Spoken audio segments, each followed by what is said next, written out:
Hi everybody, Alex here, A1 Detailing, Zurich, Switzerland.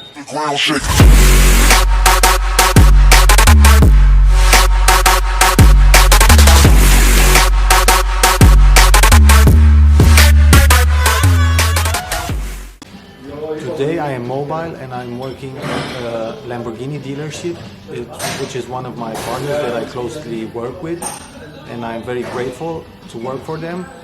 Today I've been working on this Aventador Roadster behind me, solid black, very sensible. You might hear the guys in the back, so I'm sorry, but this is how things work here. I did only a one-step paint enhancement because of lack of time, and the customer also wanted to pick up the car today, so he dropped it off yesterday and wanted to pick it up today.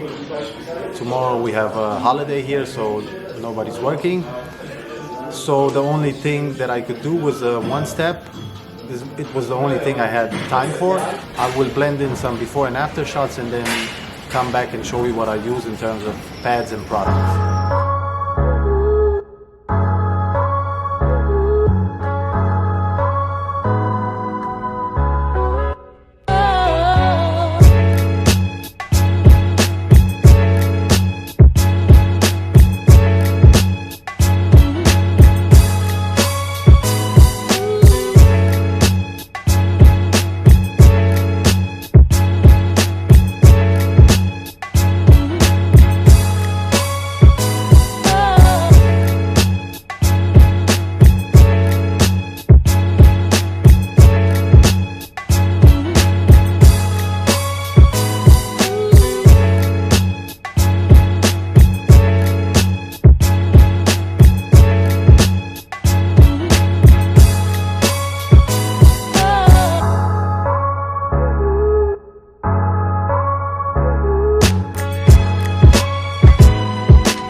The paste that I used, that I've chosen today, I wanted a little bit more cut. I'll blend in the label so you can see exactly what I'm talking about. So this one is kind of like a medium cut, but it also has a wax inside, so a little bit of protection, perfect for the one step. So these are the pads that I use.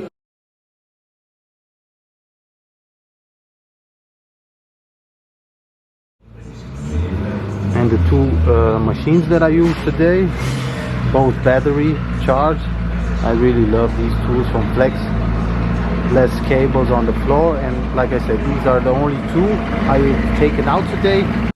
And this is one of the tools I wanted to show you guys. It's kind of like a door stopper, and it really helps me when I'm polishing the edges. So when I'm doing edge work on everything that opens, door, bonnets, trunks. So it's really a helpful tool. And this is how the tool looks like closer up. Now, depending on what polish, compound and pad you use when you're working the edges of a body part, I really recommend you be careful, because edges tend to have a little less clear coat on them. So really be careful, guys. Now I'm going to show you a carpet detailing trick that I use to improve the aspect of the floor mats. I first give the mats a really good vacuum, and after I spray a little bit of pH neutral carpet cleaner just to soften the fibers. After I take a brush, this is actually a leather cleaning brush from Color Lock, and I brush the edges of the mat in one direction and the middle in the opposite direction. After doing so, I use a stencil that a friend of mine made for me. His name is Anthony Bennett. You can look him up on Facebook. I take the stencil and place it over the carpet, and then with the brush, I brush the fibers in the opposite direction. So only the brushes that stick out through the logo. Just some quick touch-ups, and this is how it looks like. In my opinion, a nice, good first impression when the customer opens the door of his car.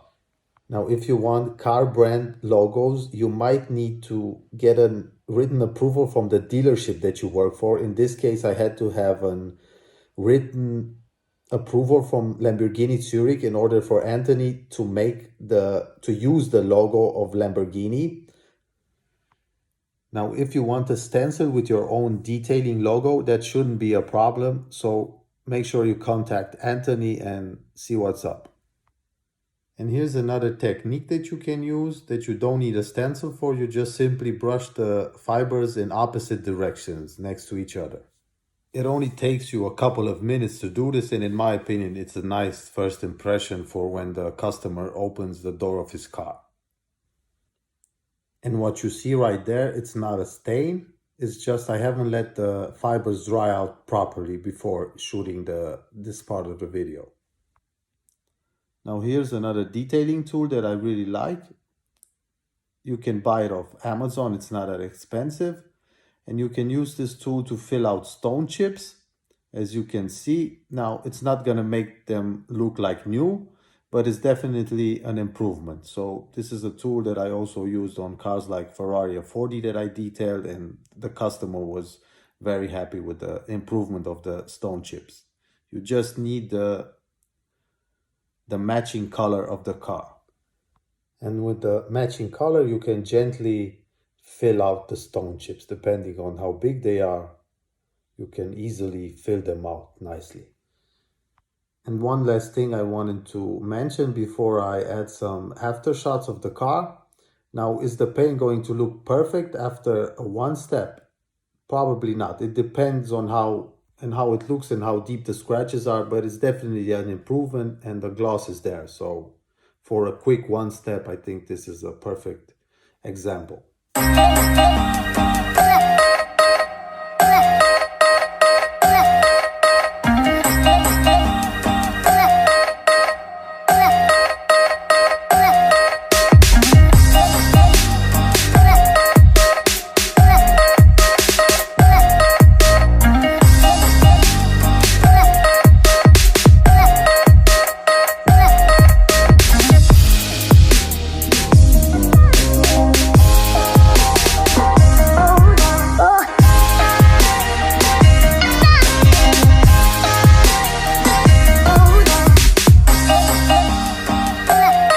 I hope you guys enjoyed the video. Take care and see you soon.